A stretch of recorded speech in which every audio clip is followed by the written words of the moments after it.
Yes, we can hear you. Councilor Driscoll, can you hear me?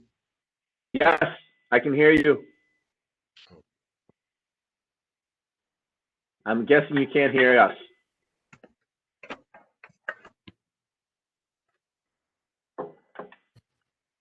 Okay. Now I can hear somebody. I was not hearing anything. We're Okay. rocking it now. Yes. So in the committee, I see Councilor White, and is Councilor Allen anywhere that I'm not seeing? Is she here? All right. Okay. And we have our fellow councilors. I see Pro Tem Khalid Bey, Councilor Green, Councilor Hogan. Am I not seeing anybody else from the council side? I think that's it. I see Deputy Mayor, our Clerk, Chief Clerk Capanis. I see Corporation Council. I don't see Chief Buckner. Is he here? I'm here, sir. Yes. Okay. Yeah, Okay. Excellent. Excellent. Okay. All right. Let's get going with this. Few ground rules. If the chief is going to do a presentation for the first 15 minutes, and after he's done, we'll start the deliberation process. The second part, that if there's any member of the public that has joined us today, this is not a time for any public member to make any comment. We have reserved February 18th at 5 p.m. as the time for that, for the public to come in and give us their part. So p.m. February 18th, 5 p.m. Is the time. I think that will be it. Chief Buckner, would you want to start us off?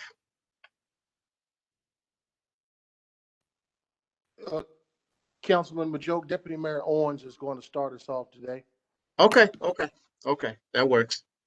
Councilor, I will stay within the 15 minutes, so the chief is letting me borrow about 3 minutes. Okay. It's good to be back and glad to be here today. I just wanted to take a few seconds, a few moments just to talk about the process. Police reform is in the forefront for the department to lean into and to plan and implement. The mayor has appointed me to oversee the process overall and to ensure we continue our progress. And this plan, as required by Governor Executive Order 203, is also under my purview. So I just wanted to give just an overview of the process that got us here today. On June 12th, we're aware that the governor released the Executive Order 203, requiring that we assess what we're doing as far as police policy, strategies, deployment, all aspects, and create a plan. The chief is going to go into that in more detail. On June 19th, Mayor Walsh released a response to the community in the form of executive order to the demands of our community. That response was not in response to the governor's executive order, but in response to the Syracuse community and their concerns and demands that they expressed at that time and throughout 2020. In June, through June and into the fall, we were addressing the issues raised by our community. And August 11th, the governor released a guidance to municipalities called the Guidance for Police Reform Collaborative to reinvent and modernize policing. Long title. On the 18th, the county collaborative process began with the formation of 5 committees and identifying chairs for those 5 subcommittees we've talked about in the plan.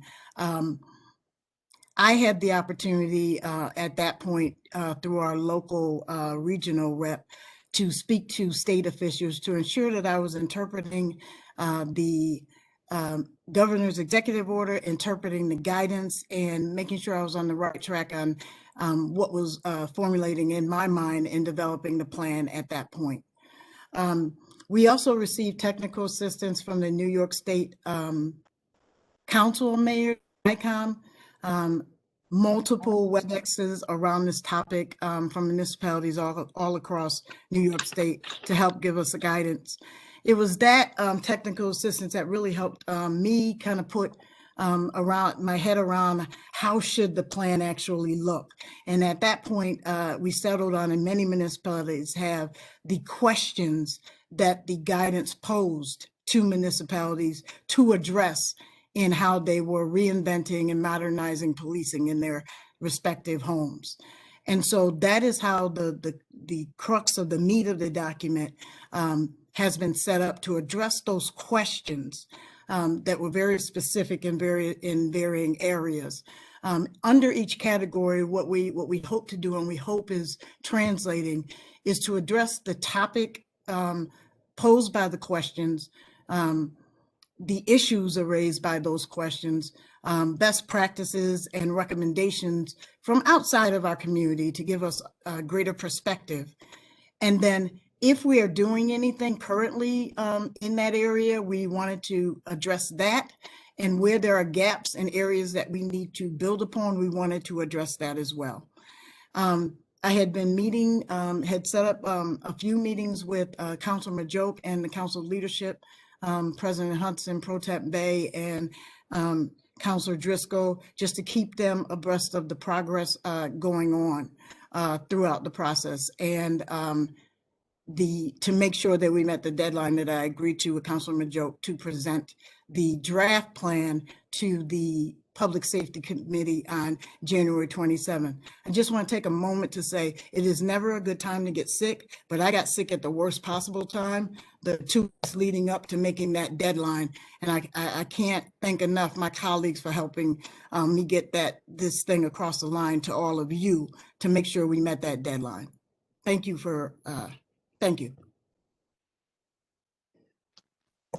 Deputy Mayor, it's good to have you. Definitely good to be back. Okay, Councilman Majoke, I take up the next few minutes or so to kind of give you an overview of our conversation and kind of some of the things that you were specifically wanted to make sure that we hit on the head, with the understanding that after learning of it today, of the 5 tenets that we certainly want to make sure that we covered, that we're prepared to put those 5 tenets in a separate summary so that you will have that for your full review. But I do have an overview of those. But I think it's first important. I want to just re-echo what Deputy Mayor Owens said. Today is our part of this process where we're seeking input from the Common Council, because many of these things are open-ended and continue on today. And the plan is that we have here is in draft form. So your input is very, very strategic on our part, and also very, very important. One of the things that came out in our first initial meeting, it was said by a couple of the council folks as well. They felt like that there was not a lot of new stuff, or maybe anything new in the document. One of the reasons that I think that you feel that way is because this is part of a continuous improvement movement with this administration, in the form of many of these that are titled reform items today, that were part of the mayor's mandate when I arrived in the city. So for example, on day one, my expectation, the expectation that placed upon me was to do a top to bottom assessment of the organization, to improve police and community relationships, have accountability for the police officers, overtime management better of that budget, and then also to remove the police department from this island-like setting to where we were kind of in our own world doing our own public safety thing, and not so much connected to the greater piece being that of city government. That was a part of our mandate before George Floyd. And that's why some of the things that you're seeing in here, they don't necessarily appear to be new to you, but these are things that we were doing before that incident occurred. And it's difficult to get excited about those kinds of things because some of the things that you're already familiar with.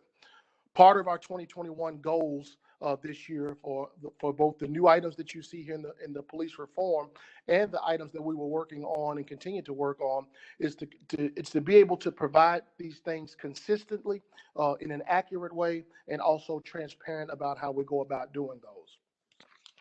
When you look at it from a community engagement standpoint, we started out by doing community forums, and probably the most notable one was the one at St. Lucy's, which was an exercise that needed to happen. And from that, we left there working on a few key things. Use of force policy was obviously our first monumental task that we took on. And then, last year we also dealt with the demands of the protests, and now the reform measures. When you look at the governor's executive order, which is what you asked to speak about, and the 5 tenets of Councilman Majoke were police force deployment, strategies, policies, procedures, and then practices. In those areas, so I'll give you some examples of the things that we're doing to improve that as the order calls for. When we divided the city up into the 3 divisions, that the purpose of that was to be able to decentralize the organization and put more resources and authority at the lower levels of the police agency. The purpose of that is for what you have today in the form of the captains that you all call now when you have an issue. And we wanted you to have that intimate relationship with those captains because they were going to be the experts for your respective areas. The next thing was to put an emphasis on the patrol bureau of the police department, which is our uniform division. We're at about 65%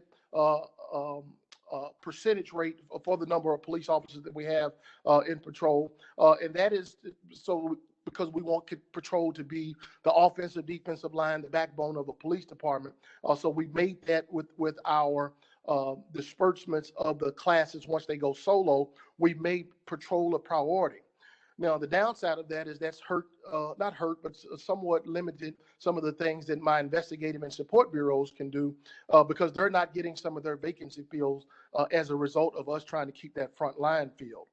The other part of that deployment strategy that you've recently seen is to try to address this spike in violent crime that we saw last year in a record number of homicides with our gang violence suppression detail. But we wanted it to be different than it was in the past. In the past, we had a unit called the Green Pants, and they were very productive and did a lot of good work. But it also came with complaints from the community about how they were treated, that they were only kind of seen as an enforcement unit, and we did not want that for this unit. The uniform for that unit is the blue Navy uniform of a police officer, and they drive the marked cars. They also participate in community projects so that they're not just seen as enforcers in the community. Moving on to strategies. The key strategy for us that I want you to understand is our crime control model. So first, we're a data-driven organization. We gather, analyze, and disseminate information with the purpose of putting that in the right people's hands so that they can then go and focus on the right locations and the right individuals that are in those hotspots causing problems. Next is our effective partnerships from a law enforcement standpoint. And that includes state, federal, and local, and we're on a number of task forces. And then also nonprofit, business community, education, clergy. All of those sectors are part of that strategy. And then the last piece being community involvement, and I'll talk a little bit more about that later with the advisory groups. So next, I want to go into the policies. So policies was huge for us. The issues that we see with the organization from a policy standpoint started with just a complete overhaul, which we're about, I would say, maybe a third of the way through, maybe a quarter of the way through of looking at these policies with a company called Lexpol that's helping us overhaul a complete overhaul of all of our policies. In addition to doing that with Lexpol, we've signed up for accreditation through an organization called CALIA.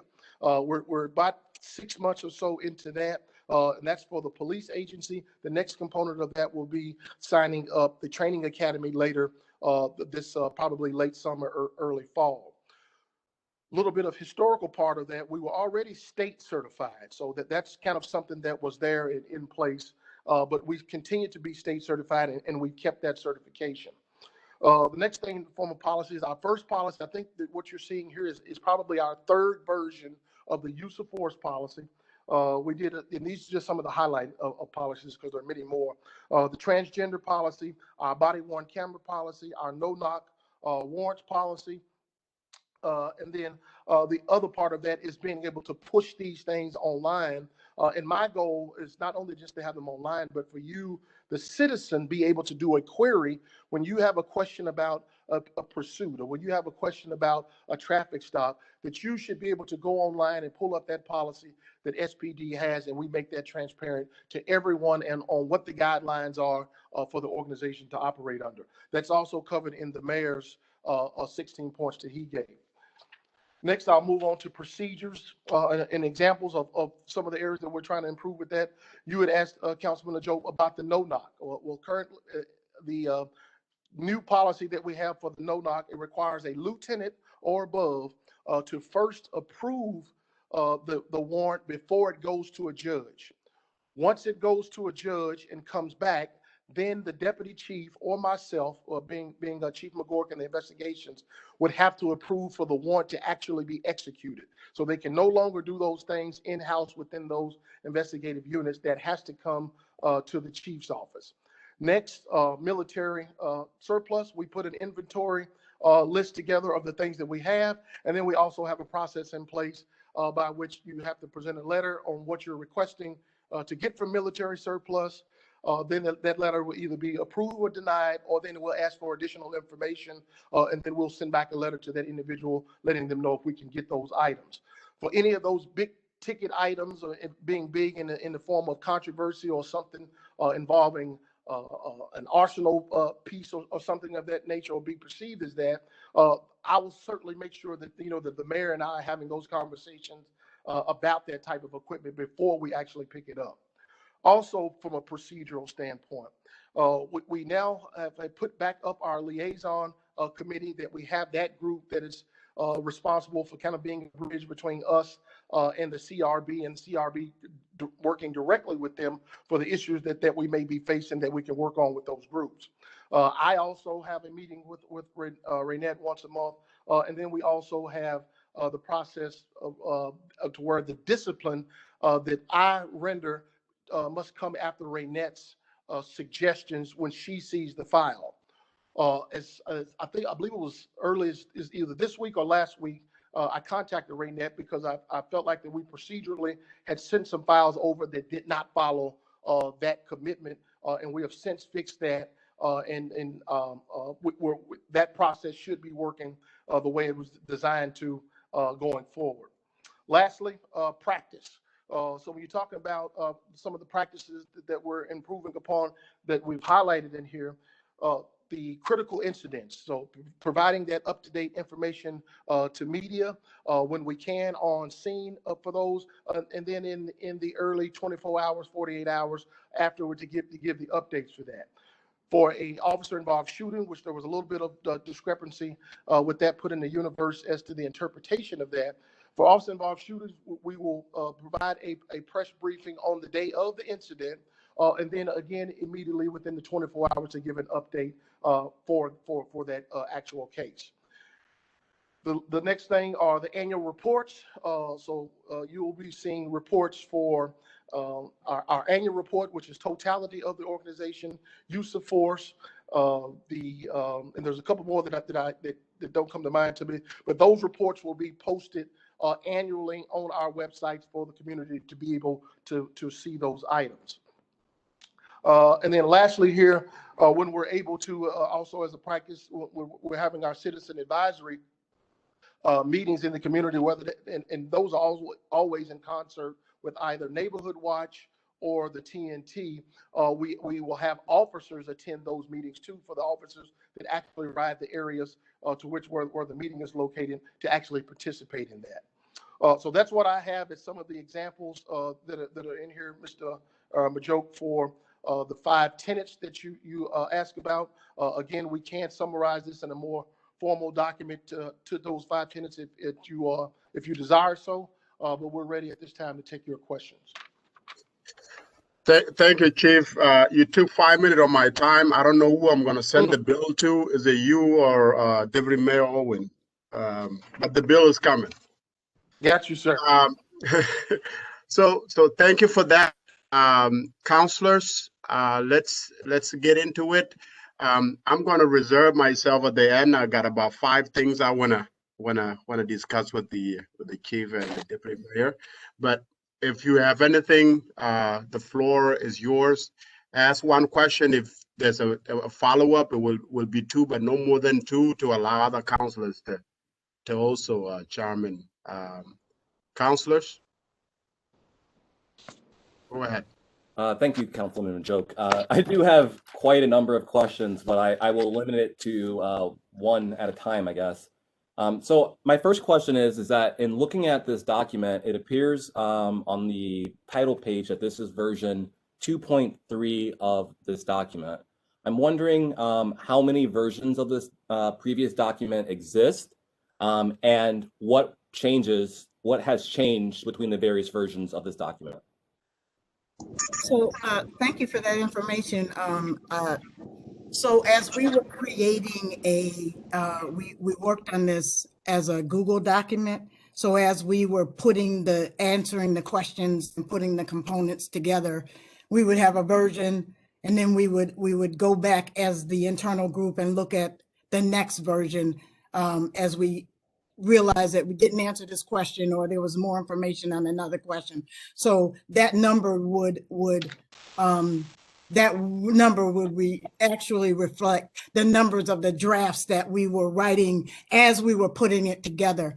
I have to apologize that this is the draft version after that internal process, Counselor. Thank you very much, Deputy Mayor, and it's good to have you back, and I'm glad that you're feeling better. Thank you.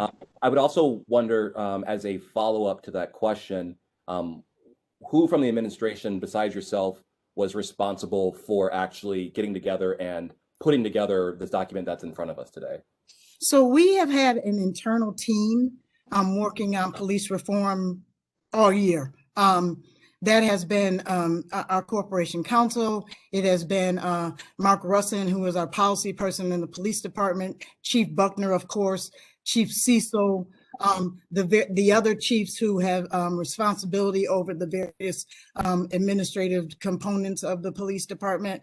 Our API team, I cannot speak highly enough about Hannah Garrity, who has been the person responsible for herding cats for us. I've had a couple planners from the NBD team as they're on the ground in the neighborhoods, and we're helping Maria Maldonado Lewis, who was helping with the community meetings.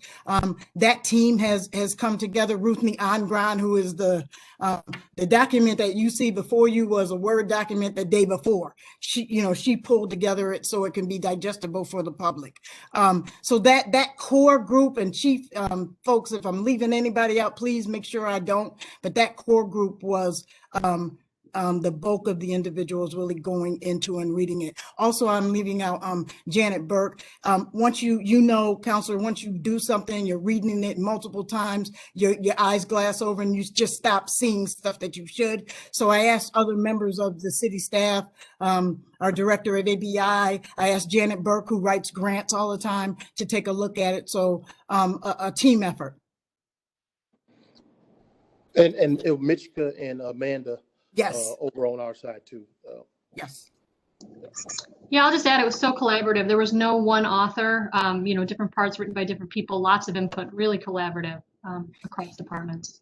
And Councilor White, to that point, sometimes what we want to make sure as we go back and begin to take in the comments and the feedback we get, that we that doesn't sound like multiple people wrote it, that it sounds uniform to the reader.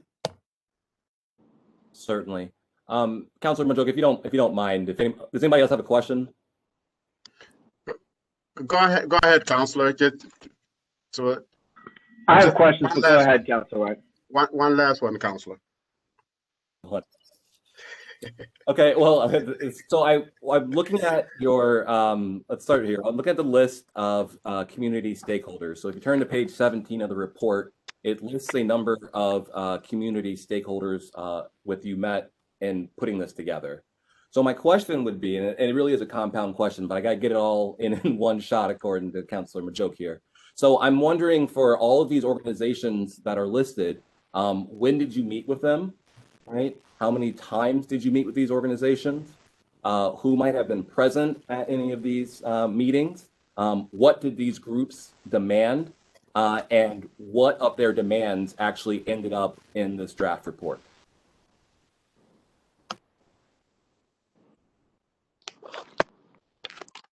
So I will take that question. I don't know if we have a specific timeline for every individual that was a part of the listing here. Some of that's going to be in the actual community things that we did with presenting this outward and having that. Some of this came in the form of some of the demands made by individuals from the protest period. Some of this were pre-existing things that we were working on prior to the police reform efforts. As far as what items that are in this document that in correlation to what they actually made a demand, we can get follow up with you on that for the items that were individuals presented written documents as to what they were seeking, and or through some of the chat conversations that we've had in response to the community forums. Counselor, I'll add that if I'm looking at the right page, you said 17, right? So that list of individuals were the individuals that identified themselves as the People's Agenda for Police Reform. So I listed them. Those were the entities that were identified. In addition to those, as the chief has just said, I had some individual meetings with some stakeholders from our disability community, from our session with the youth. So I had some individual, we garnered feedback from those individuals, and we do have notes from those sessions. What will be part of all the final is some summations of all of those meetings. And just to clarify, Sharon, the groups that you met with that you were mentioning, those are on page 18, Counselor, under community focus groups. Yes, and I see that, and I understand that there were a number of groups that I met with, and they might not all have been at the same time. But what I'm trying to garner here is that what of their demands actually made it into this plan? Because if we're supposed to take this and then help approve upon it, I think it might be helpful to know specifically what these groups were asking for, and specifically who was there, so that we can have our own individual conversations with them. And take that information and build upon what you already have presented to us. So for the individual groups I met with post, aside from the People's Agenda, I can get that information for the council and provide that to the council. The People's Agenda, that is what we worked on, their agenda items during the summer. So that is the information that was collected during the summer, became part of the onus and the impetus for the executive order by the mayor here. And those components are embedded within the document as we continue to work to responding to those demands that they made. Was that meeting held in response to the governor's order, or was that something that the administration was already working on? The People's Agenda for Police Reform was the first coordinated group that approached the city hall with a list of 9 demands around police reform. That communication was going on before and in concert with when the executive order was released. So that work had begun before the executive order had been released. So much of what the executive order had outlined in its components and its questions, the People's Agenda had already began those conversations around body worn cameras and use of force, et cetera. Yes, ma'am. Thank you. Do you know how many times you met with them? We had correspondence, written correspondence back and forth. We had a 4-hour meeting on, help me, July the 4th, I believe it was, in the chamber with them, and that was recorded. And since reply to them, we have not met again. I see. All right. So just the last thing I will ask here, and then I'll get off. Deputy Owens, is it your understanding that the governor's executive order was really intended to be transformative, in so much as that it was to force municipalities to completely reinvent the way in which policing was happening in their communities? Is that your understanding?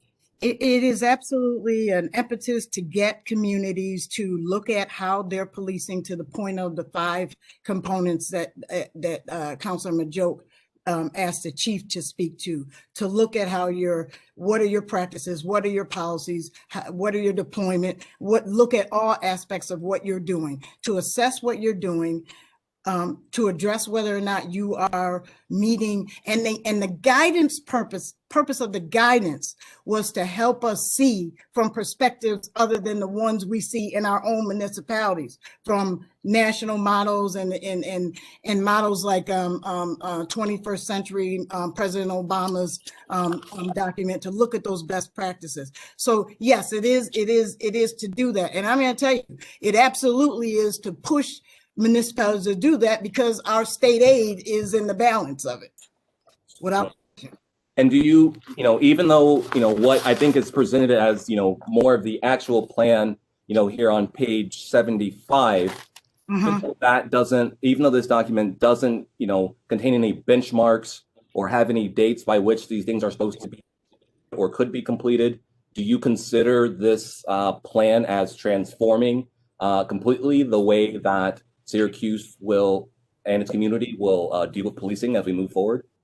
Any plan that's worth its weight in salt should never stop at the written plan. It should always be modified. It should always be updated. It should always have a mechanism by which we're reviewing it. I will agree with you. I had this conversation with Chief Buckner earlier today, that there must be milestones added and benchmarks added.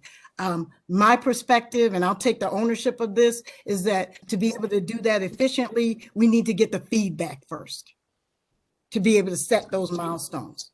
But in order for it to be a plan looking forward, that's what we did for the executive order in responses. We looked at what we were going to accomplish and when we were going to accomplish it by. We need to do the same thing here. Thank you very much. You're welcome. And Councilor White, we will come back to you, I promise. Let's give the floor to other. Councilor Driscoll had a question before you. Yeah. Yeah, I'd like to just kick the tires on a few of the executive order stuff that got touched on, Chief, if you could respond to. So you mentioned having SPD policy on the website. I suppose I could have checked this before the meeting, but is that all happening? All policy is available on the SPD website, is that correct? No, sir. All of our policies are not on the website. What's occurring right now is that we're doing an overhaul of all of our policies with our contracted partner, Lexpol, which is going in, making sure that those policies are reflective of 21st century language, making sure that they're meeting state laws, making sure that they are reflective of our training, and then putting those policies into the organizations as we incrementally do those. But however, there are some key policies that we have been working on that are online, one being the use of force and the body-worn camera policies, because it was a collaborative effort that was done, and we put that up once that was complete. Okay. And then I remember seeing articles recently that we have all active officers that are on duty with the cameras, with body cameras. Where are we with dashboard cameras? That's also mentioned in the executive orders. Where do we stand currently with dashboards? Well, I want to correct something you said there. All of our officers do not have a body worn camera. Our uniform Right. division has a body worn camera in the form of about 220 to 230 cameras in our uniform division, which covers a few other units. We researched the dashboard cameras, but at this point, we've gotten information back from them as far as what they can provide and taking a look at them. But it's a financial question for us now. So we would have to come back to City Hall, to Common Council to say, well, we're ready to move forward with dashboards cameras. Where are we going to get the funding to be able to do so? And do we have it? Keep in mind, 2021 is the first year that we are paying for the body worn cameras post our grants that we received to actually start the program. So to the tune of about $380,000, we're paying this year ourselves. So anything that we will be adding to that will be added to that dollar figure over the next 4 years. Thank you. And do we have a ballpark for what dashboards would be, roughly? Joe Cecil, do we have a ballpark on the cost of each item? I know we probably don't. I'm answering my question out loud to myself because we didn't pick necessarily a vendor. But Joe, do you have some of the prices of the respective cameras that we looked at? Yeah, as I recall, Chief, it was about $350,000 to place dash cams in all the uniformed marked vehicles. Okay. Okay, just curious. And then another question about the executive order with, I remember when 50A first was implemented at the state level, many cities, chose to make that information public. Syracuse did not. But are we hitting that target with 50A? It says one of the executive orders is to make sure we're in compliance with all state. Where are we with 50A? Can I take that one, Chief, Deputy Mayor? Okay. So we have received FOIL requests after the repeal of 50A, and we are in the process of responding to them. We got, as you might imagine, a lot of them, and some of them are requests for, all of the department's files, all of which are paper in form.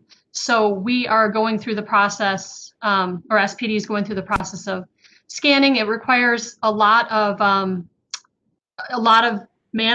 person hours to respond, because each document has to be reviewed for any necessary redactions. For example, there may be some sealed records in there that we can't legally release. So it's a slow process of releasing, but there are requests that have been fulfilled, and we're actively working through all of them to release documents. So if someone has asked for all of them, I imagine that's a tall order. Do we know, again, I'd imagine this would be ballpark, but how long it will take to honor some of these requests? I understand it's time consuming, but do we have any timeline in mind? Yeah, we've given target deadlines for the requesters. I could follow up and share those with you. It depends on, some of the requests we want every personnel document of every officer since 1970. I'm not joking. And, so those are going to take longer than others. What we've agreed with a number of requesters is for a rolling disclosure. So as we have some available, we'll send them out. I know we're teeing up soon to send out a set. The easier ones have been, where they request a small number of officers, and we've tried to get to those. And then as we respond to those, then provide those to those who did the blanket requests. But it's honestly we could use a few more employees to do it. It's really overwhelming. We're doing our best to try to get through the list, but it's a lot.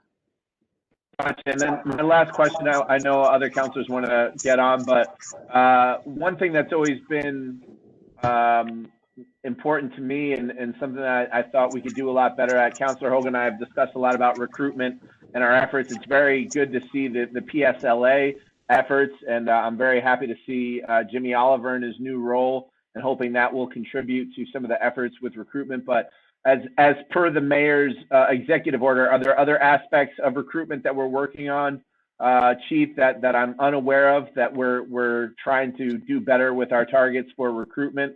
And that's also something that when you were first hired as the chief here, definitely very encouraging to me was your record from your previous jobs about diversifying the force and doing outreach from the community.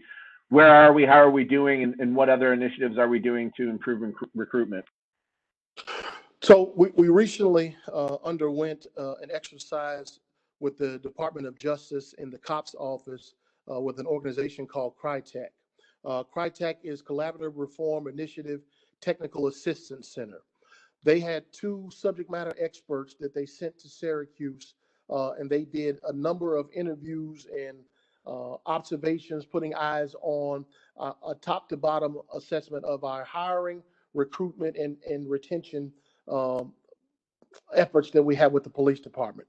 From that, over the next probably 60 to 90 days, they will build a list of suggestions and kind of a roadmap for us to get to what would be considered a 21st century recruiting model.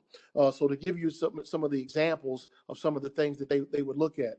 So right now, our written exam is done on the numerical score, and then we have a cutoff score, and then everyone at that score and above is able to be considered.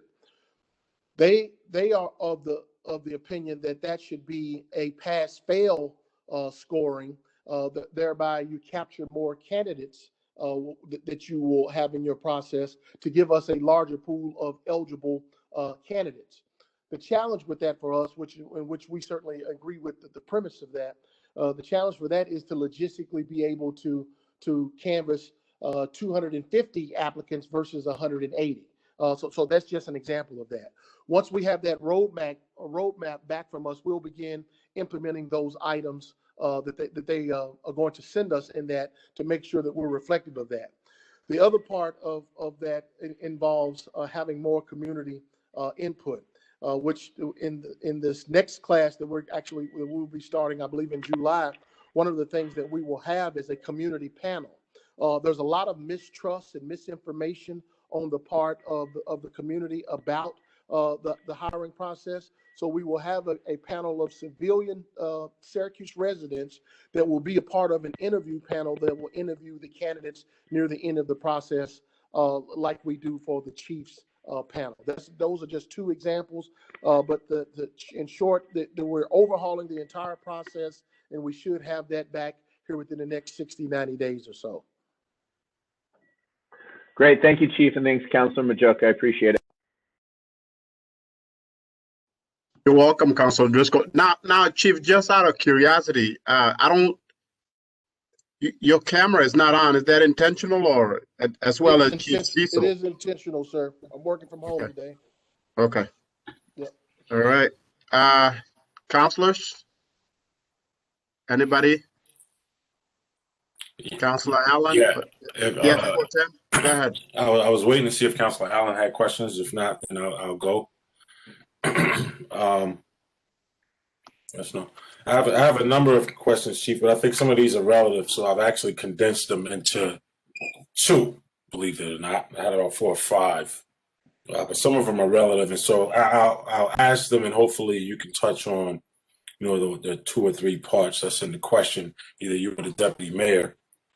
And my questions are coming from page 22, the reformation and execution plan. And this is some of the points there. For example, the mentioning of taking steps to reduce bias to improve cultural competency, which is in large part, I think, very relative to, helping the police to see themselves as part of the community, right? Obviously, there would be a need for cultural competency and a certain relation to the community in order to feel like you're part of the community. So I'm mentioning that to ask this question.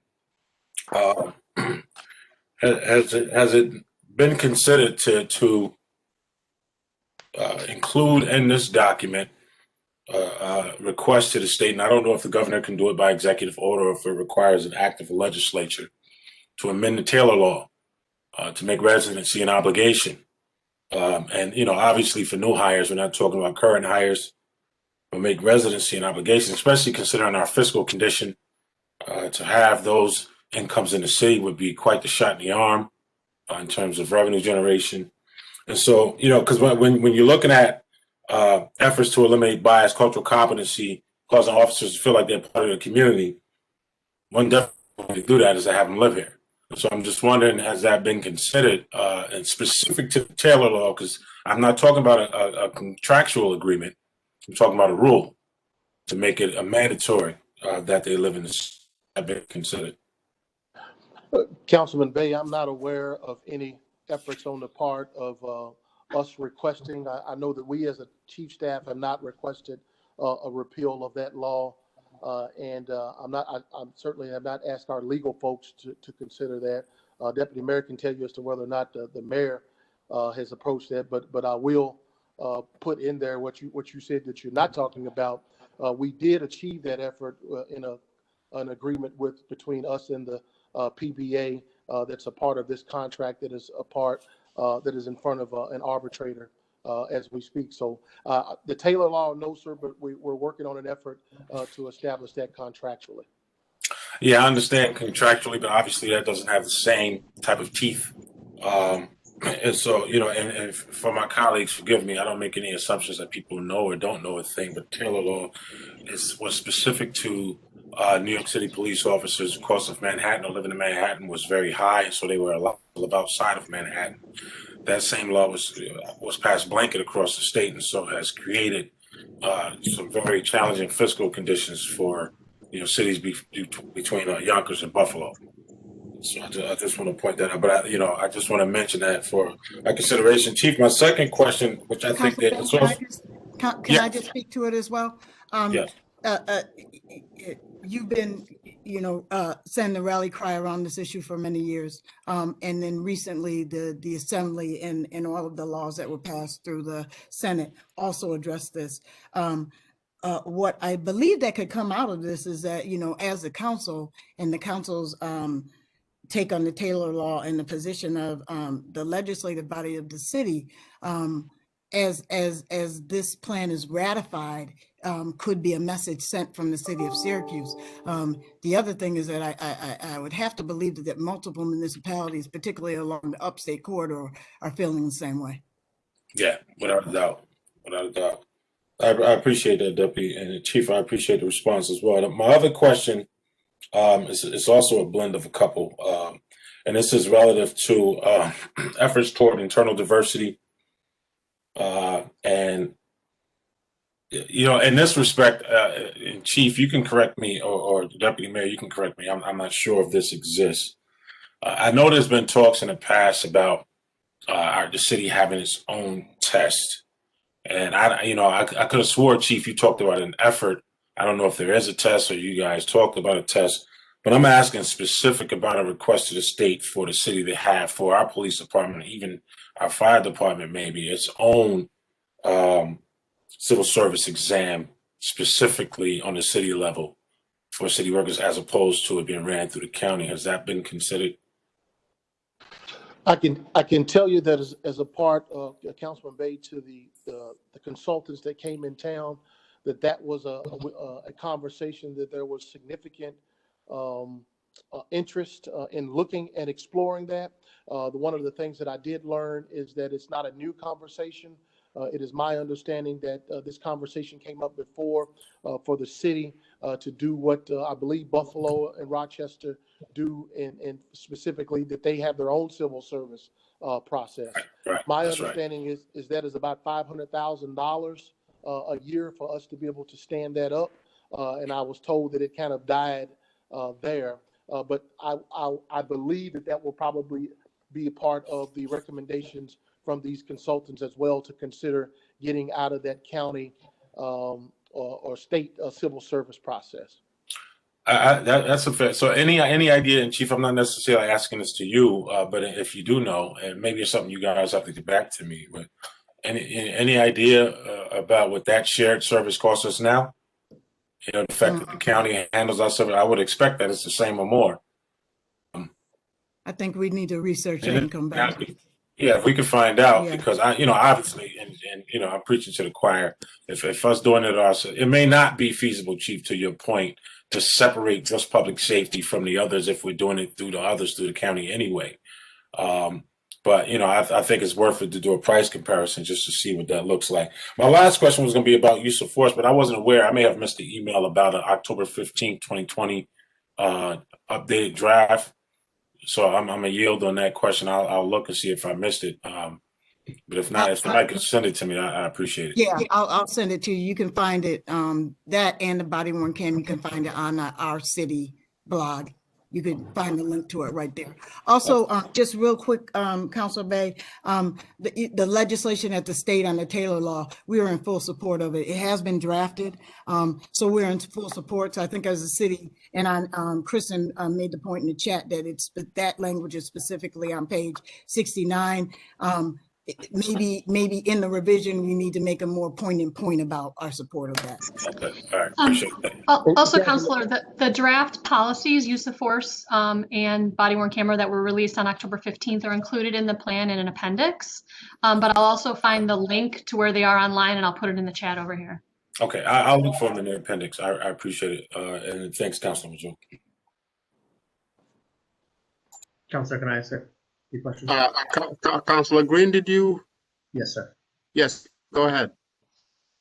So I'm on page 12 and it's discussing the mayor's executive order number 15, which deals with researching and considering community-based strategies for non-criminal type calls. And, the discussion after it, talks about doing a survey and continuing to fund existing groups and then having the officers continue to get CIT training. It's not necessarily a lot of meat there. I mean, I guess my real question is, are there types of calls that officers used to respond to that they're currently not responding to? And if the answer to that is no, are there certain calls that we're looking at to change going forward? Absolutely. We are actively engaged with Liberty Resources, for example, now. Two examples, a 14-year-old deaf teenage citizen who is in crisis and threatening to harm themselves. I don't want to say the gender, themselves. Our police force contacted Liberty Resources, who has a crisis intervention team. That team, the police department secures the location, make sure everyone is safe. That team came in and was able to counsel that individual because that's what they do. That's what they're trained to do. And so we took a second position to do that. Another example is a individual that was in crisis. We had gotten a 911 call and arrived at the scene. He had a machete threatening to hurt anyone that came near him. We were asked by a order from a court to go and escort the individual to a mental health facility.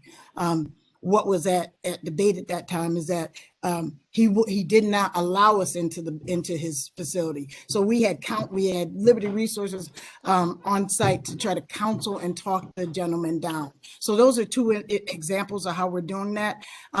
You all approved a budget through CDBG COVID fund for this outreach. Not that is going to be the ongoing funding, but we saw this as an opportunity to look at, because we were already looking at the needs of our homeless and our mental health and substance abuse citizens struggling with those issues. So it was an opportunity for us to, through the COVID fund, to do an RFP to solicit our responses to that. Liberty Resources was awarded that through the CDBG process. We see that as an excellent opportunity, as a model to look at what works and what does not work. The other component that applies to that, counselor, that is not in our control is the 911 system.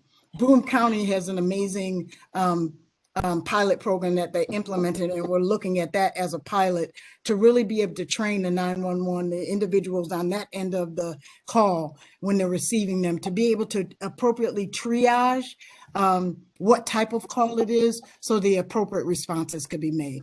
I hope I answered your question. Thank you. So then my second question, unrelated, but it's the analysis of the military equipment. So, I mean, I understand in this, we're literally saying this is equipment that we got surplus from the military. But I think for an average person, they may see officers with certain equipment that, they would call military equipment, but it's not literally from the military, but it's threatening and it's, not your typical cop on the street. type equipment. So I guess what's our plan on that? Like, you know, because I think there's still going to be people that are going to see in certain situations officers with heavy equipment, and how do we go about identifying that and relaying those fears to the community? Well, it's difficult to answer a question where you don't have the example that you're referencing in front of us. If someone sees an officer with a piece of equipment that looks threatening to them and they, make a complaint about it, our response would be able to first to identify the piece of equipment which has brought them concern, and then make sure that piece of equipment is authorized for that officer to have in that given situation. To your point, there are a lot of pieces of equipment that we have that you don't use for every day-to-day calls for service, and then there are some unique circumstances when we have equipment that are for that given moment. But we would address that on kind of a case-by-case basis. But I would also, I think that our objective 80 percentile public understands that police face a lot of very dangerous and unknown situations. And in some instances, we don't have time to go back to the truck or to the warehouse to get that equipment. So we may see something on a scene that we're prepared for a possibility that may make people uncomfortable, but we would rather be prepared than not able to protect the officer or the citizens. Okay, thank you. And my last question is, what do you see as the role of the Citizens Review Board in helping to come up with this plan and also reviewing it and the ongoing dialogue? The role of the Citizens Review Board is one that acts as an advocate for our citizens. They are the piece of our accountability to where if a person does not feel comfortable coming to police to lodge their respective complaints, that they have an avenue to do that through the Citizens Review Board. Our job is to make sure that we show them the due regard that they deserve and that they were designed to have, and to make sure that we're fully cooperating with the language by which they created them. So obviously, some of those things were challenged on a good day, at least in recent history. And I think if you were to ask Raynette today, that she would probably give us a fair 6 out of 10. But I would tell you we probably were on a 2 3 years ago. So that to say that, there's certainly not a moment to stand around and pat ourselves on the back, but I certainly am happy to see the progress that we've made over the past 24, 27 months. I appreciate that. I'm saying specifically about reviewing this plan, though. How much feedback have they given you regarding this plan? Not gotten their feedback yet. She got a copy of it a couple of hours before you guys got it at our last meeting. And I'm sure at some point during the community portion of this exercise or individually directly with us, we expect to hear something back from them. Thank you very much. Thank you, Councilor. And I know you're welcome, Councilor Green. I know Deputy Mayor Owen and Councilor Driscoll have to go because they have another obligation at 4 o'clock. So if you don't see them after this, that's where they are. So any other councilor? Just to the councilors, thank you for the opportunity to speak. You all know you can reach out to me independently if you have any further questions you need me to respond to.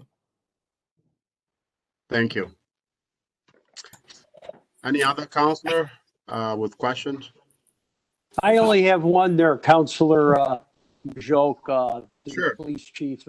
Maybe this isn't a way of maybe making him, I'm sure he's aware of it, but Councilor Bay and I were at a meeting the other night, and we've all heard it before, but there's a lot of negative feedback around the 3-zone issue that you split the city up before. And I know this is probably a logistical issue for you more than it is anything else, but I noted that when you did make that decision, you thought that it would help the captains have a more direct link into the neighborhoods. But, the 3-zone, the people believe that 3 zones sort of take in so many neighborhoods that some people, especially in my council district, believe they're not getting the proper police response because of that 3 zone. So I'm wondering if have you evaluated that and assessed that since you put that into effect? Yes, sir. We're and I'm not aware of a broad group of people who are dissatisfied with the decentralization of the divisions. I'm aware Well, of a couple. Chief, excuse me, but if you go to the next TNT meeting up on the north side, I think they have invited you and I think Chief Cecil and maybe Chief Trudell. You'll hear it personally from them. So, Yeah, yes, sir. And we'll be at that meeting. But we've heard from two individuals on the north side that were unhappy that they felt like that they were not getting the police presence, visibility, and to your point, response for the North Division. When we initially divided the city into the three divisions, we equally divided them at 33% for the personnel that we had. Since then, for the past couple of classes, we have disproportionately assigned officers to the North Division because they represent nearly 50% of our population. We certainly understand that the unique challenges that we have with many of our new Americans on the north side with the language barrier, and given the size of the footprint and the population, that we needed to put more officers up there, and we've done that. In addition to that, Captain Fournier has done an outstanding job of communicating and connecting with the community up there, and I probably get more compliments on him from the constituents in the North Division than I do the other two divisions combined. But we continue to monitor that. It's a very challenging area. Overall, their crime was down 10%, I believe, last year in overall crime. We get a vast majority more positive feedback on the performance in the North Division and our divisions as a whole with having the three captains than we do some of the individuals who are unhappy. Chief, this was no way critical of Captain Fournier or anything other, because Captain Fournier does a terrific job. I'm just wondering if you've evaluated and assessed that in any kind of way, as far as and would you ever consider on maybe going on like a 5-zone or a 4-zone instead of 3 zones? I have not considered going on a 5-zone or a 4-zone because I don't have the personnel to do so. I don't have the cars to do so. And it doesn't make sense to divide a city with 25, 23 square miles up into 5 areas with the limited number of officers that we have. How many square miles did Little Rock have, Chief? I believe Little Rock was about 115, 120 square miles. Okay, so we're a much smaller city, obviously, so. Very much so. Yeah, okay. Chief, can I add something to that if you don't mind? Go ahead, Rich. Thank you.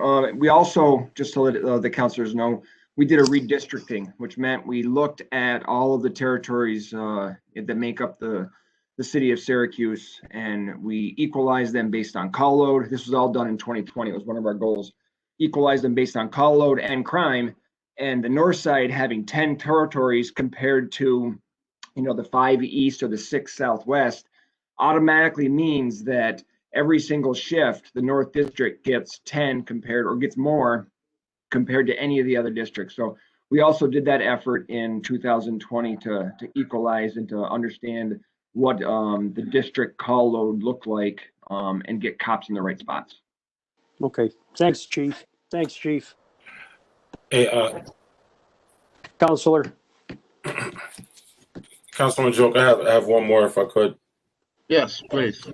First, I want to say I was looking through the use of force policy, Chief, and I see the deputy mayor got off, but I spoke about something relative to the other policy, and so I don't, and I see the changes. There's no need to rehash it here. I think you know what I'm talking about, Chief. There were some things that I had brought up in the previous amended policy, and I see that those changes were made. So I want to express my appreciation for that.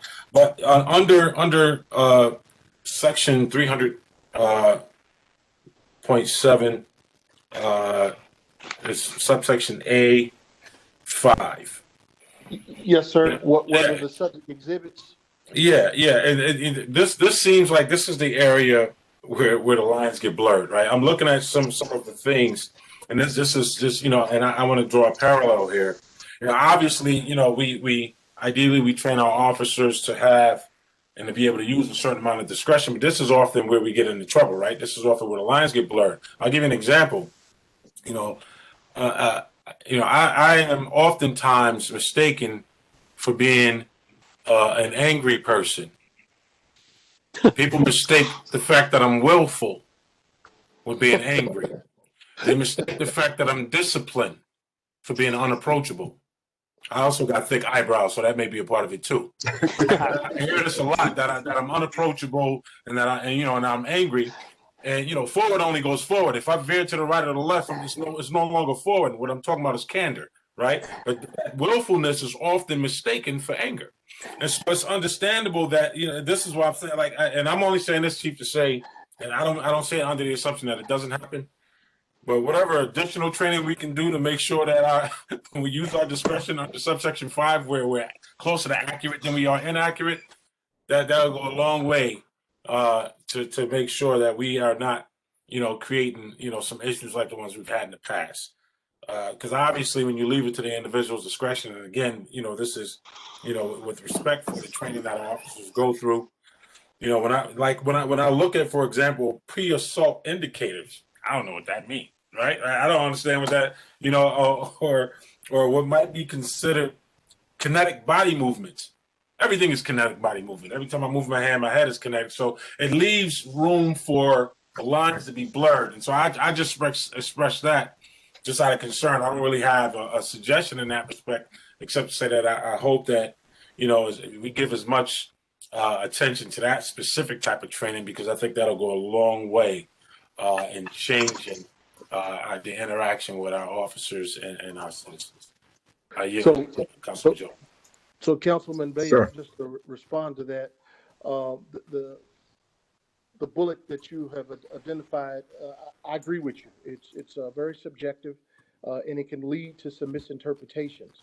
To that end, that is why we train on use of force, on defensive tactics, on considering totality of circumstances, on being able to accurately see when things are getting ready to go wrong. And some of the language that you're seeing here are in police jargon that the average cop will read it and certainly understand it. And you being a citizen and a legislator, you look at it and you may feel like, well, it's too wide open or it leaves too much to interpretation. But I can tell you that there are some things that you and I will understand. For the examples that you were given, I share those. I can't tell you how many times that I've had to consciously think about what I was going to say to someone, how I was going to say it, simply because I'm big and black. Because it would be seen as more forceful, or it would be seen as intimidating, or it would be seen as violent, but because I'm animated. And people of color, we're animated people. We could be standing there talking about the Super Bowl, and someone who can't quite hear what we're talking about would think that we're in an argument because of that. But that's where cultural competency comes in, which is why we want to bring in that training. But I can assure you that the things that the officers, when they're using force, that they're going to have to be able to articulate these things so that we can understand why you did, what you interpreted. So it's not just like it's some open-ended invitation for them to do whatever to whoever they want to do it to. But I do understand your point about ensuring that these subjective areas that we have concrete training on exactly what that means. Yeah, appreciate it, Chief. All right, councilors, do you have extra question? Councilor White, do you have more questions? I do, Councilor Majoke. Thank you. And Chief Buckner, I actually want to follow up on the training aspect that you were just talking about. So part of the plan indicates that there's going to be training provided to each officer on the history of racism in Syracuse and the nation and concerning the police department. And I'm wondering, what's the status of that training? Well, one of the groups that we have met with during our going around talking to people and taking this show on the road, for lack of a better phrase, was a group of individual stakeholders, many of which were pastors. And then there's a second group that Councilman Bay is on, that's other kind of, I don't know if activist is the right word, but very engaged citizens. And when we talked about bringing them in from a training standpoint, was having this group of pastors talk to a recruit class about the history of racism, the history of Black community and police department from their perspective, who represent a broad reach in our city and this, I believe it's IMA is the name of the organization, but they agreed to come in and have that conversation. One of the other things that we were already doing that we continue to try to improve upon, but we have to reestablish that relationship, is our efforts that we were doing with Interfaith Works to talk about these conversations of the perspective of a police officer and then the perspective of a citizen that were called the community dialogue. So both of those are some of the examples that we would have in the form of training our officers on those very topics. So, Chief, I just want to make sure that I understand you correctly. So where I'm getting this from is that, in the mayor's executive order, item number 13 directs that you develop and deliver training as I have described previously. Am I understanding you to say that this meeting with these pastors is going to qualify as the training that the mayor has asked for in his executive order? I'm giving you an example of one of the items that I know that I'm aware of that we have here at the front of the line that we will do in the form of training with our recruits coming through the academy. And I would certainly would understand that there will be other items that could potentially be coming behind that. I'm giving you the example of the one that I'm aware of specifically. Okay, so there is no specific developed training as it exists now to address these issues. It's just going to be a conversation between new recruits and this pastoral group. No, there's no specific developed training or curriculum for that yet, because number one, we don't have a class that's not due until July. So to establish that and have that ready, we will have that plan in place and ready for that class when it's appropriate for them to do so. With the understanding there's a 26-week academy once they start, and these kinds of things will come near the end of the academy so that they're better able to absorb and understand what we're giving them and why we're giving them that training. Okay, thank you very much, Chief. I'm also wondering, Chief, that part of this plan says that you guys already have implemented the right to know aspects, and I want to know how implementation of right to know is going. Has it actually been implemented? Have any of the officers been trained on it? Are they currently giving out the cards as they are supposed to be doing? And has there been any progress made on the information gathering aspects of the law? I will let Chief Cecil give you our update as to what we're going to do here for the first quarter, and then what the rest of the bigger pieces that are left on, or to your point about the IT components that are the big dollar pieces, and also the logistical barriers that we have left. Gotcha. Thanks, Chief. So, Counselor, we have all the cards in-house. They are being distributed right now. Most of them have gone out. We have a TOP, a temporary operating procedure, that the officers have already seen, so they're familiar with what they need to do. Our green light for those cards is February 15th. We will hit that, meaning they will start to issue those cards, hand them out on February 15th. We need 2 PDF documents for the data training or for the data collection. One of those documents is completed. We hope to have the other document completed either this week or next week. Once those documents are completed, we can begin the training, hopefully by the end of October into March. The policy, overall policy of right to know, has been completed. It's being reviewed by the chief and the DC and the deputy chiefs. So that should be completed by the end of February, I believe. And the entire thing, as we mentioned, for the entire rollout is April 1st. So each component is still on track. We lost a little time with the business cards. We were hoping to start handing those out on January 31st, but we lost a few days.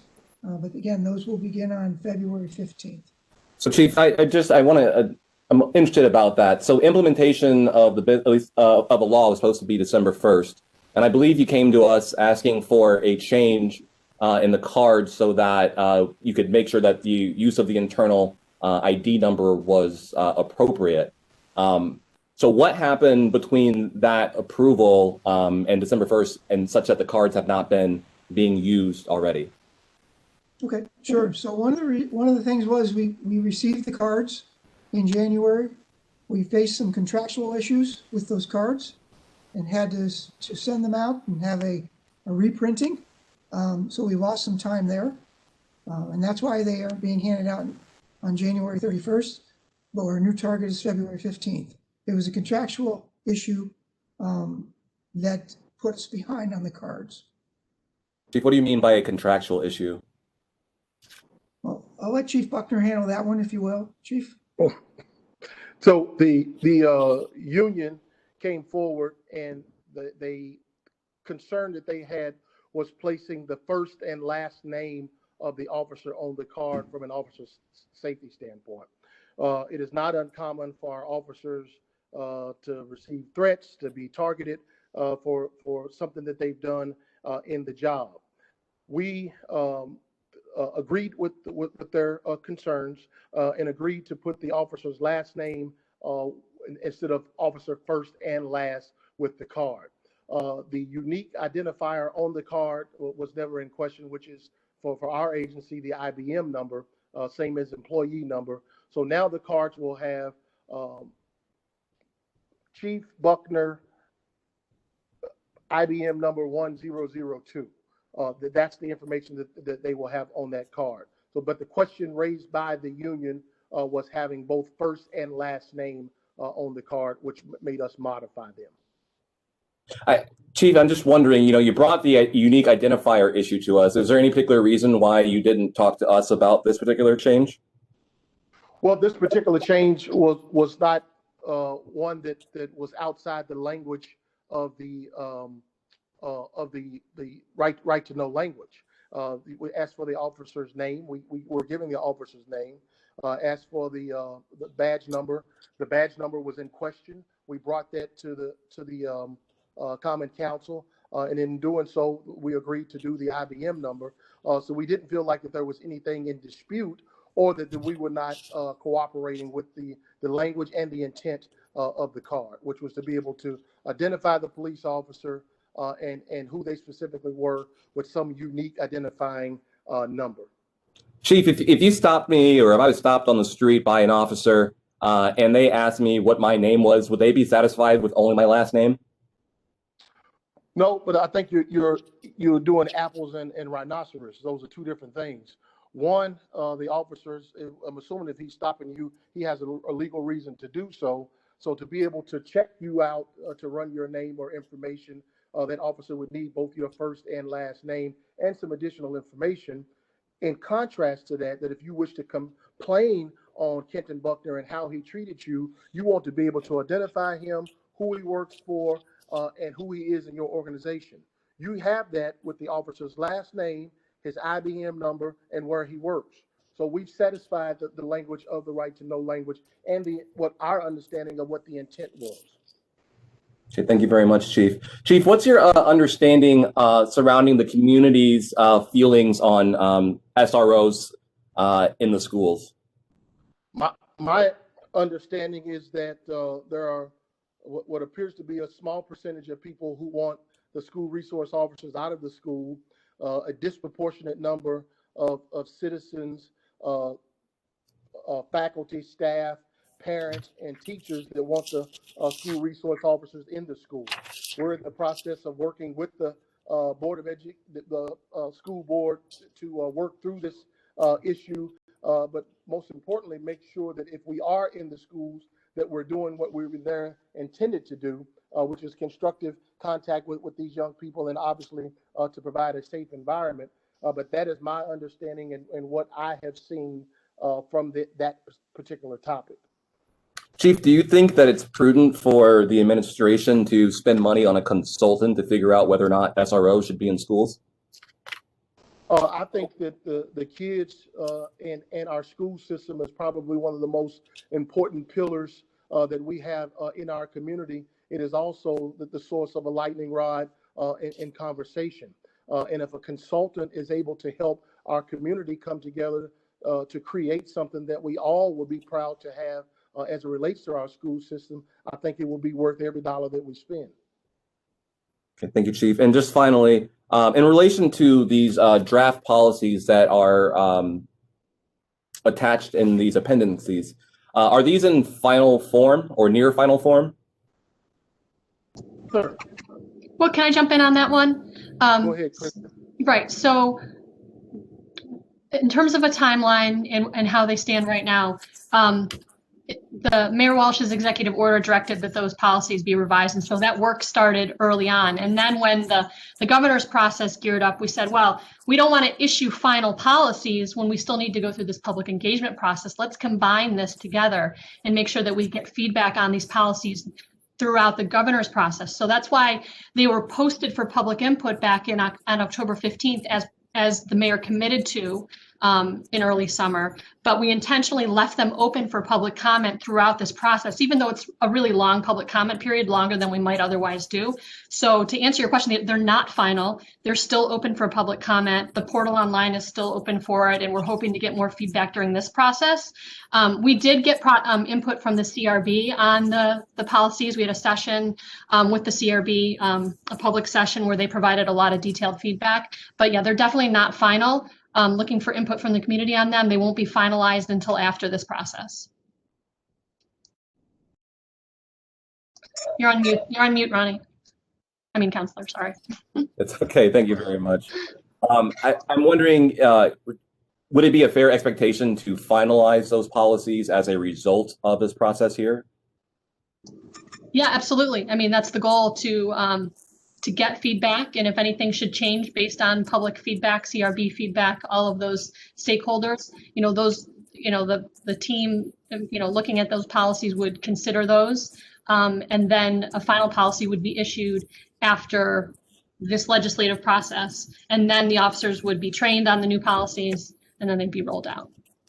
Okay, thank you very much. And I just have one final question as it relates to the Citizens Review Board. And I think this might be better for the chief, but I'm not exactly sure. So, Chief, would you, as the leader of the police department and/or the administration, I'm not sure, how would they feel about negotiating to make the Citizens Review Board's recommendations more binding than they are currently?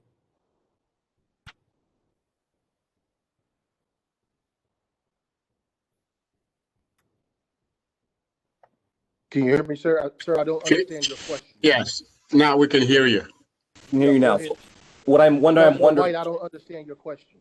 Yes, what I'm wondering is, would you support a effort to essentially remove arbitration from being a impediment to discipline being issued when recommended by the CRB?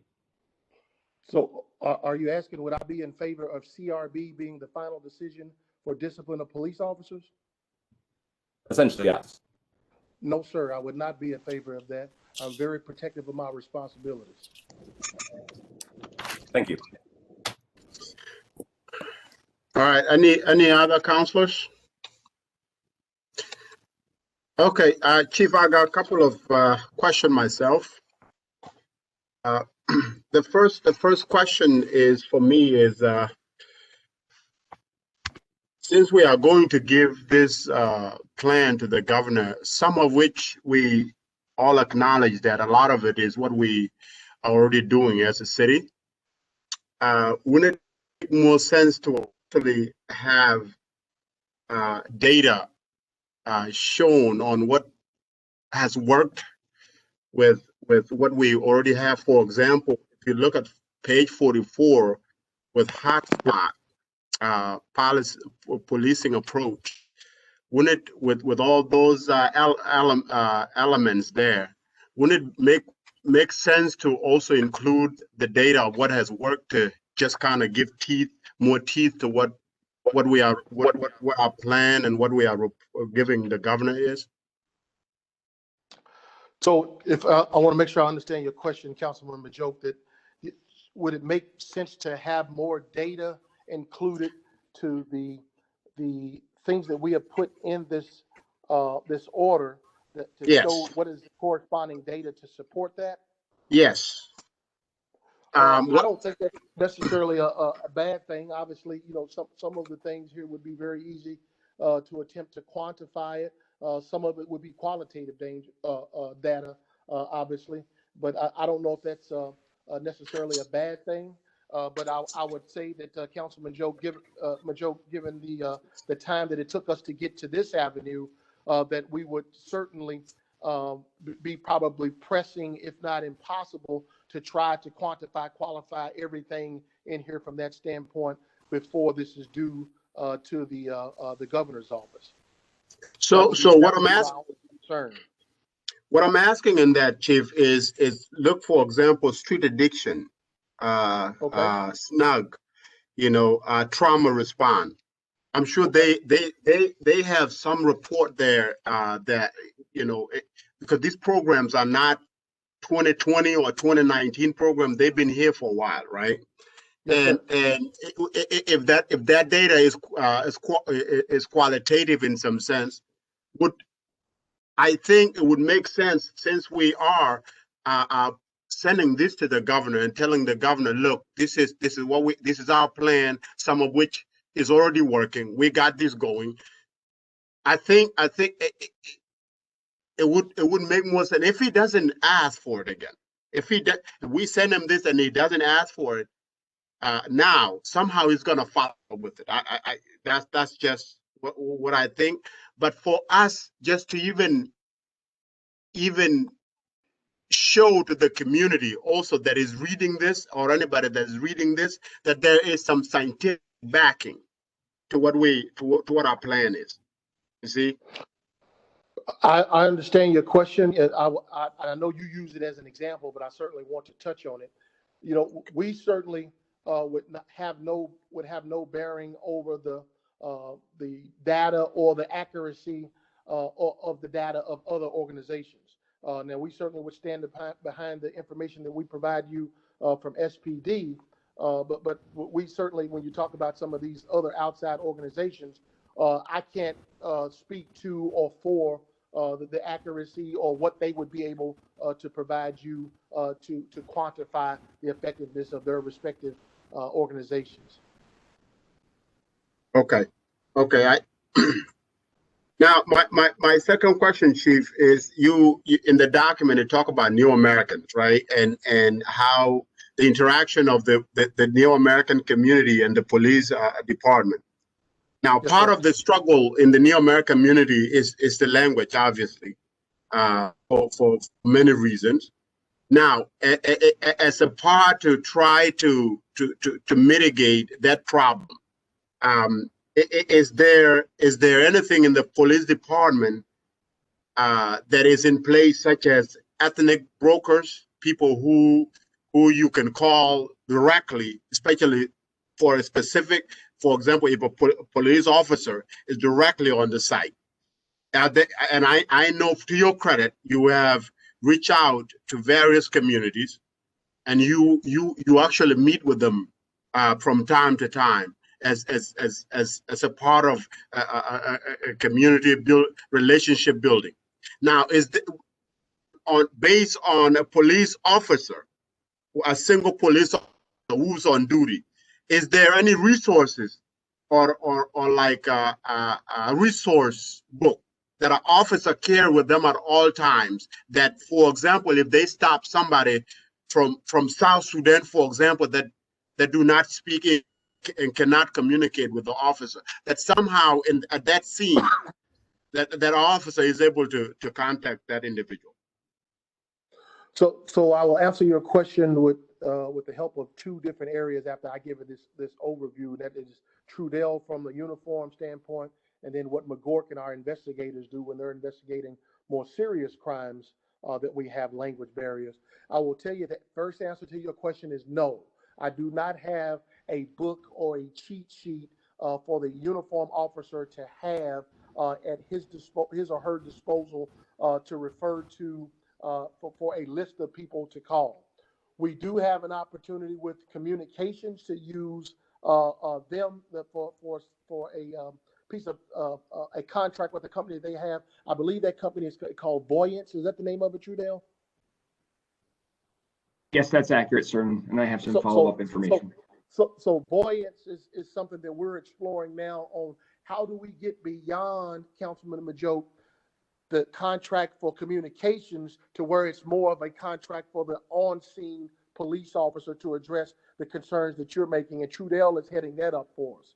Then there comes the more serious incidents to where, Councilman Majoke, to where we may have a victim of a crime or a suspect in a crime from a New American community, to where we need to have a lengthy interview with someone, and I can tell, and Chief McGork will briefly tell you how we do that. But first, let's start with Trudell on what we're doing to upgrade this for our uniform officers. All right, thank you, Chief, Deputy Chief Trudell. So currently, right now, we have a list of interpreters from both the community and from within the police department, based on various languages that they speak. We work with community members, for example, Ty Shaw, to get somebody that would be willing to work with a patrol officer when they encounter somebody that speaks Vietnamese, for example. So we have that in place, and that is working fairly well. Officers get called. If it's a complex situation, that officer who speaks that language comes into to work and works through that. Or we have somebody from the community come in. We've learned that there's this Voyance package, and I just got some recent emails on this with some package information and pricing, where an officer, a sergeant, can have an app in the field on their phone with a much more robust list of interpreters. And it is something that you call this number, you let them know about the language you want to speak, and then they have interpreters on the line that they'll engage you with, and you can work through the call, right? Understanding what occurred, is anybody hurt, next steps with the initial investigation. We are close to moving on that and should have a package proposal coming in that soon. So that'll really improve the way we are able to communicate with people when we don't speak that particular language. From the investigative side, I will now let Chief McGork speak to that, unless there's any questions. Hi, Counselor. Thanks for the time. So in addition to all of the resources that are available for patrol, depending upon what it is that we're dealing with from the Investigations Bureau perspective, when it comes to, interviews for more serious incidents, and when it comes to interrogations, for instance, where we're dealing with suspects, we will use court certified interpreters, right? So because of the implications that we have. So it depends upon the type of incident. But in those, in those cases, what we'll do is we'll work with the DA's office to make sure that we have a court certified interpreter. I believe it's the New York State Office of Court Administration that certifies the interpreters so that there's no issues. So we have a variety of resources to choose from, and it really kind of depends upon the circumstances. All right, thank you. My other question, Chief, is on the discipline. Part of what I have seen is, especially with the city doing payouts for officers' interaction with citizen and inappropriate use of force and citizen getting hurt.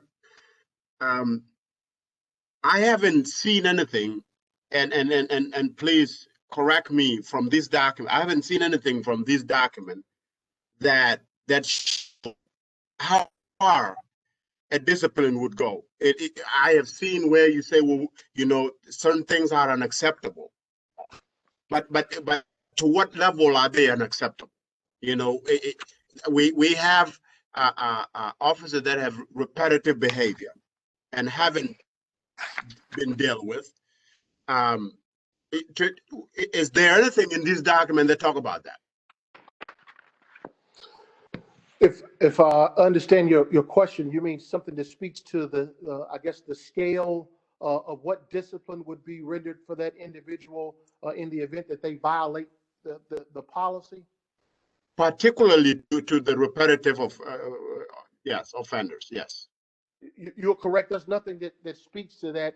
When you see those kinds of things, Councilman Majoke, they are in Rustin, what's my word that we have for those for a discipline matrix? We do not use a discipline matrix. which a discipline matrix would basically say that these 21 offenses are subject to this discipline in the event that one were to violate this policy. And then you have the avenue of something that mitigates that, meaning the circumstances that happens that lessen the culpability to the officer, or you can have aggravators. That's something that increases the penalty to the officer because he or she is a habitual offender, to your point, or he or she done something that is clearly egregious and they should have known that this was completely wrong in what they did, or the impact to the citizen, or in the form of an injury or damage or something that we cause. We do consider all of those things as we are administering discipline, but there's not something in the form of a discipline matrix, which I think that you're talking about, that our agency does not use that. Can I add on to that, Counselor? Do you mind? Sure, go ahead.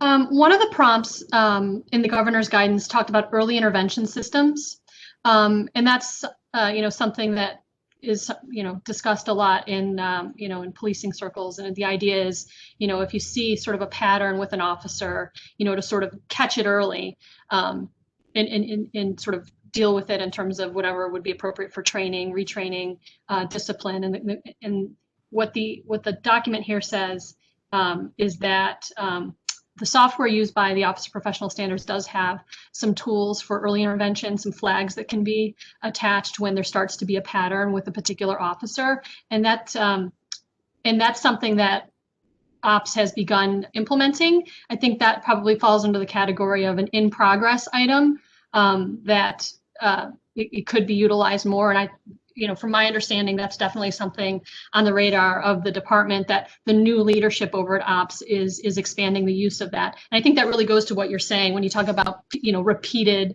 incidents. The idea here is you catch it early and you deal with it.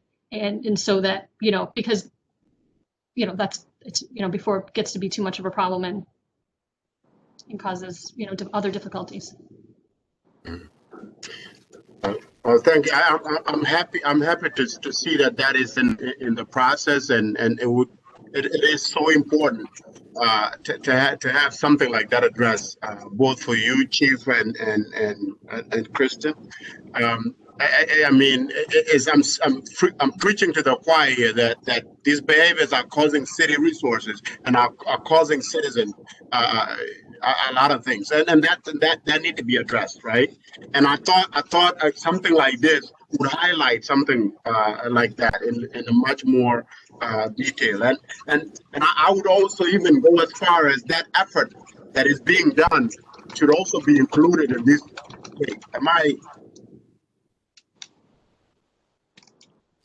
I think that the effort like that should also, Chief, be included in the document in some way where it is addressed. More explicitly to the early warning system that Kristen just spoke to. Right. That plan that is being worked, I think part of that should also be in this document, because it is a serious problem. Yes, sir. Right. All right. So my other question is regarding a consent decree. I saw that here in the consent decree.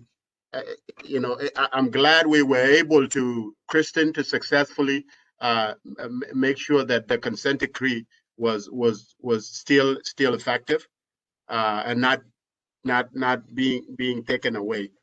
Now, with that, I saw in the document that there's 314 officers. About, what was it, 31 of those 314 are Black, and then I saw that we are doing better with women. It's 17%, in which we are required to have 20%. Blacks, we are still far away. We're supposed to have 25%, but we only got 10%, right? So I not only is it a problem, and if you go down the ranks as well, if you go down from sergeant all the way to the chief, we did better, Chief, as I saw that it was like 20% for Chief. I guess Chief Buck with Chief Buckner and Chief Fowler, right? Going down the history. I saw that there was some improvement on the chief side, but in the middle, where the sergeant, lieutenants, captains, it's terrible, right? It's terrible, both on the women's side and then on the men's side, right? Now, is there a detailed approach as to how to improve that apart from our regular way of saying, you know what, we got to recruit more minorities, especially for you, Chief, is now, especially for you, considering the leadership is so far behind. What do we do about that, specifically to improve the leadership of the police? Yes, sir. Good question, Councilman Majoke. So let's just go jump right into that.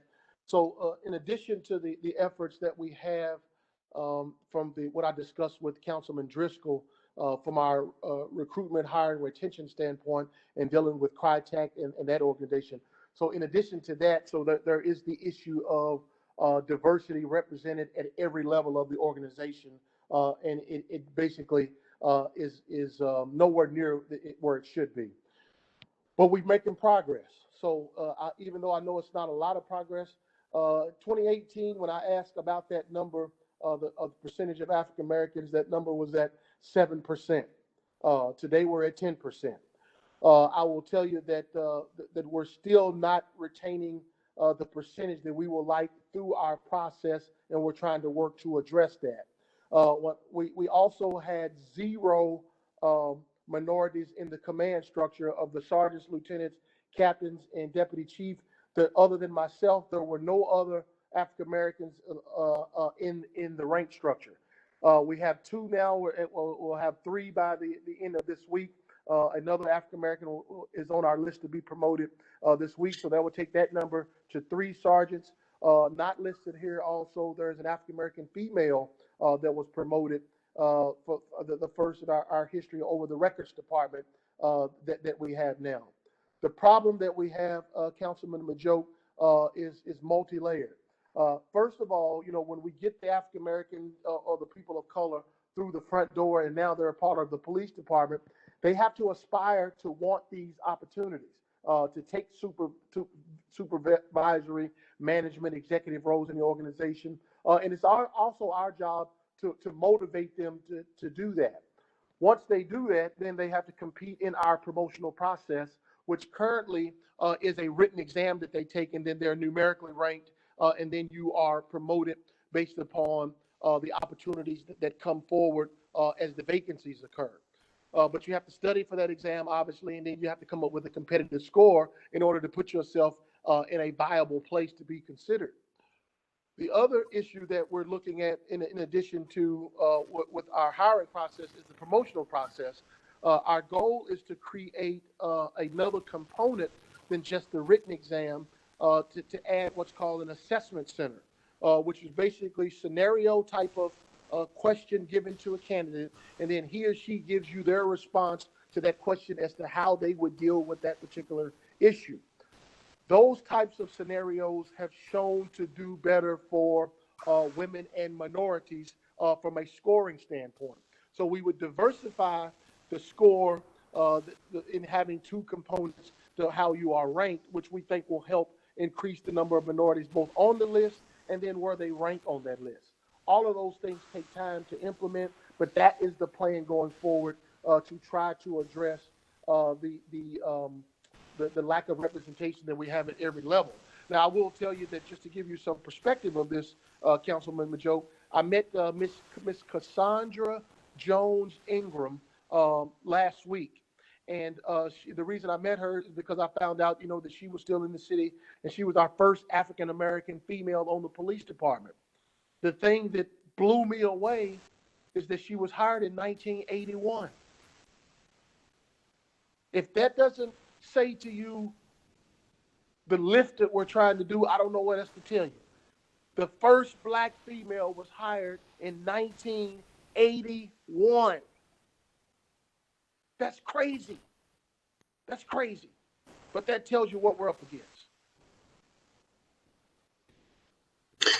Now, Chief, now what about the chances of women actually, because we have a possible better chances with women going up to captains and potentially chiefs. Is what's do you have any vision in making sure that that happen in some way Well, compared to we've recently had some success. We have a couple of women that were promoted to lieutenant recently. There's a new captain's list out that the number one person ranked on the list is a woman. So our ladies are slowly starting to step into the command ranks. But first, obviously, again, it has to be the desire to want to do that. A lot of our females that I have seen, I've talked to, that are very, very talented. Many of them are working in very highly coveted positions. So they have no interest in leaving a very good job to take on a job where they basically go to the back of the line as a new sergeant, which, in order to be able to be promoted to the rank of lieutenant and captain and so forth. But we are slowly seeing the incremental progress with the ladies in the ranks. Again, it's just a slow move, but we continue to try to encourage and inspire them to get in the promotional process because, they too have a responsibility to help us diversify. What about, Chief? You spoke about lack of interest being a barrier to maybe taking this leadership position. To your assessment, as is the environment conducive to the minority to allow them to want to take these roles? I will tell you as a person. The honest answer to your question is, do they probably feel something as far as uncomfortable or maybe a little bit of anxiety of taking on an opportunity like that where you're already a minority and minimally represented in the organization? The answer is yes. I can tell you that as the chief of police, every meeting that I have, 99% of the time, I'm the only African American in the room. And I can't tell you that I don't think about that, and I certainly notice it. But in order for me to diversify the organization the right way, to where it can legally be defensible as to how we're doing business, diversity it's a heavy and well-deserving lift.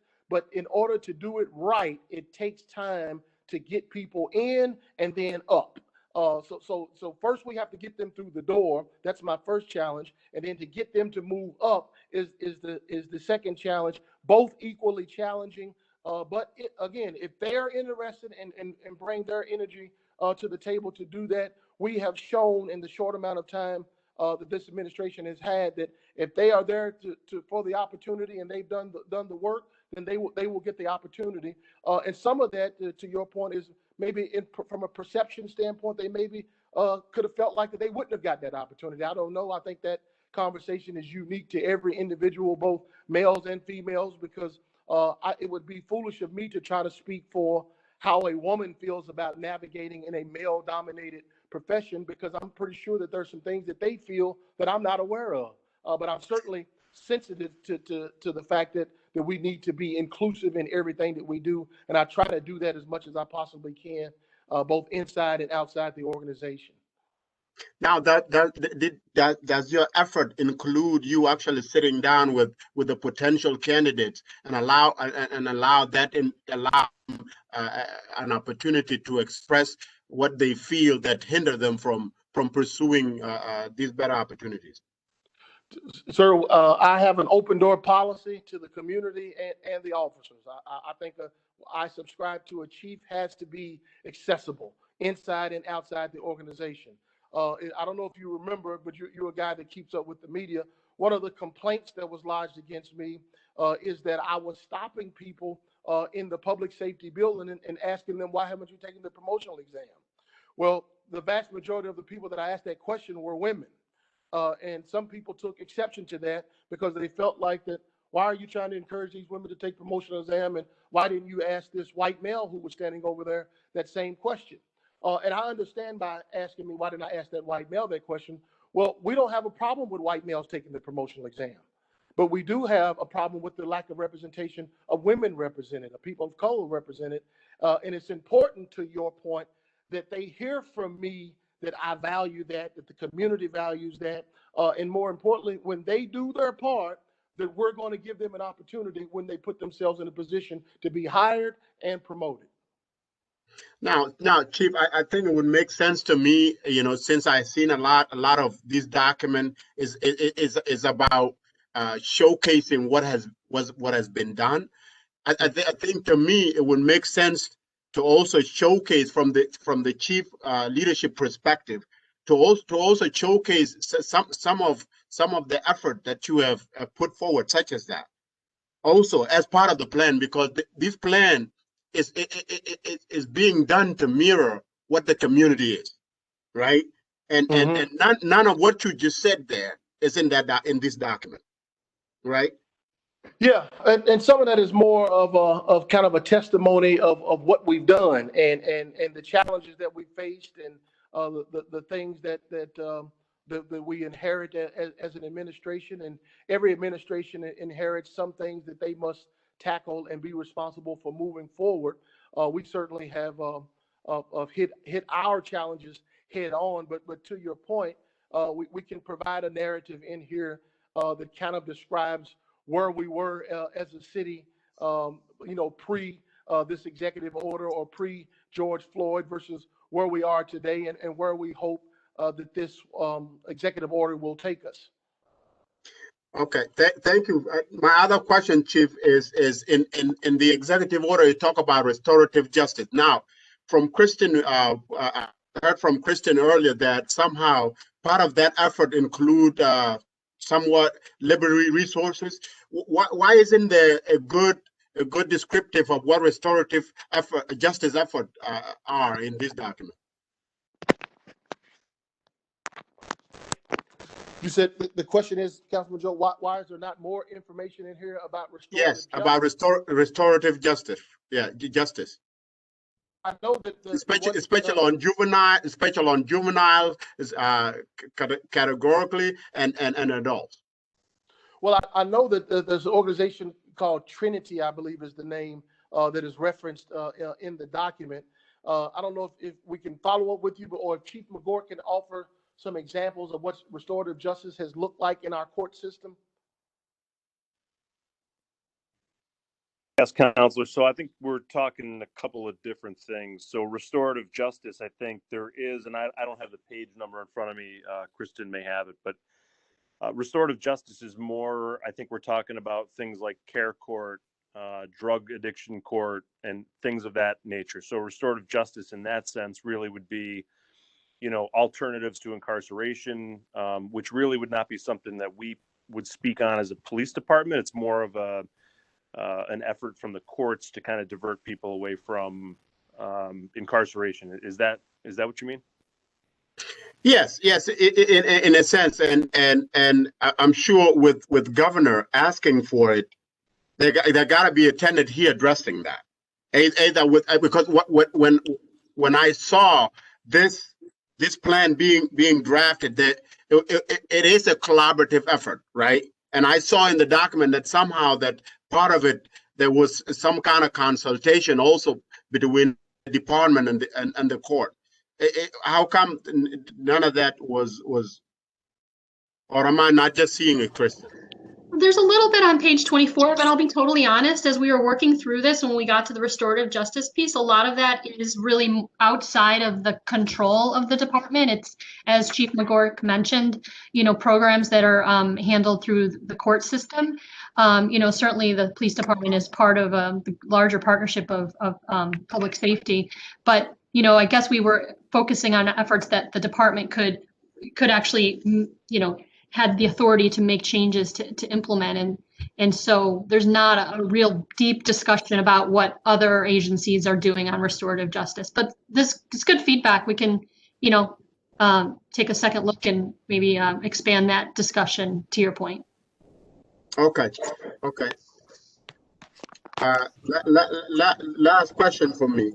You know, Chief Buckner, you talk a little bit earlier about policies overhaul, and you're working with this organization to try to evaluate a couple of your policies. Will the council at least have the recommendation and the evaluation of that organization? Will that be available to us? Sir, yeah, you may misunderstood exactly what they're doing. They're doing a complete review and an assessment of all of our policies. So as we go through each of the policies, they have a template to which, from which they'll be working from based upon what we're trying to achieve from a legal standpoint, from maybe the pillars that we have in our old policy, and then also making sure that the policy will pass accreditation standards going forward. As we update those policies and we put them in place, we move on to the next policies that are up for evaluation. If you're asking to be able to see the policies that have already been done by Lexpol, we can get that to you, but it's an ongoing, continuing process, and I just asked about that, and that is something that will take us through this year and into next year of getting all of those policies updated. Okay, councilors, any further questions? Okay, Chief, moving forward with this process, we will have another committee meeting after the public hearing. So just to make sure that everything is finalized, because it's my understanding that when we vote on this document, that it cannot be altered after that, right? That's a Christian question. Is Christian, is that correct? Right. I mean, yeah, the plan that you vote on at whichever meeting you end up voting on it, that would be the one that would be certified as the official plan so that we can submit the form to the state saying that we've completed the process. Which is not, but I think to Deputy Mayor's point earlier, this is, such an ongoing process. So, and so, I imagine that as we proceed through the process of implementing it, perhaps changes could be made, but, in order to meet the obligation, you would have to vote on whatever version we have, at that date. If that makes sense. Right. And what I'm saying is, for example, some of the potential data are the 1st and the 15th. So, for example, the earliest we could vote on is the 1st, right? And if we vote on it on the 1st, that means that version is what you actually send to the governor. You can't edit it any further than that. So everything that we need to do will need to be in by then.